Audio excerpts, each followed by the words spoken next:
అమ్మ పెట్టా పెట్టదో అడుక్కు తినానివ్వదు అని ఇక్కడ విచిత్రమైనటువంటి పరిస్థితి. అమెరికా, యూరప్ దేశాలు చేతనైతే వాళ్ళ డబ్బులు ఇవ్వాలి ఉక్రెయిన్, వాళ్ళ ఆయుధాలు ఇవ్వాలి ఉక్రెయిన్కి. అదేమంటే మా దేశాల్లో పార్లమెంటులో ప్రాబ్లం వచ్చిందండి, నీ దేశంలో పార్లమెంట్ నువ్వు తేల్చుకోవాలి, నీ దేశంలో ఉన్న ఎంపీలు నువ్వు కన్విన్స్ చేసుకోవడం మానేసి రష్యా వాడి దగ్గర నుంచి యూరోపియన్ యూనియన్ వాళ్ళు స్వాధీనం చేసుకున్నటువంటి ప్రైవేటు ఆస్తులు ఏవైతే ఉన్నాయో అవన్నీ అమ్మి ఆ డబ్బులు తీసుకెళ్ళి ఉక్రెయిన్కి ఇస్తారంట యుద్ధం చేయడానికి. పాపం వీళ్ళందరినీ నమ్ముకుని ఉక్రెయిన్ యుద్ధంలోకి వచ్చి రష్యానికి వెళ్ళి సర్వనాశనం అవుతుంది. అది ఇప్పటికే 3 వంతులు నాశనం అయింది. దీని తర్వాత పుతిన్ నాశనం అవుతాడు అనుకుంటే పుతిన్ మరింత అధికారికంగా తయారయ్యాడు. జెలెన్స్కీ పరిస్థితి దుర్మార్గంగా తయారైంది.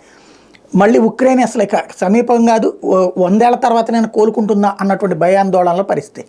ఇప్పుడు ఆ సందర్భంలో యూరోపియన్ యూనియన్ రష్యా వాళ్ళని అమ్మి ఉక్రెయిన్కి డబ్బులు ఇస్తుందంట. అప్పుడు రష్యా ఏం చేస్తుంది, యూరోపియన్ యూనియన్ వాళ్ళని అమ్మి వాళ్ళు కూడా డబ్బులు వాడుకుంటారు. అప్పుడు ఏమవుతుంది, అంతర్జాతీయ నైతికత దూరం అవుతుంది.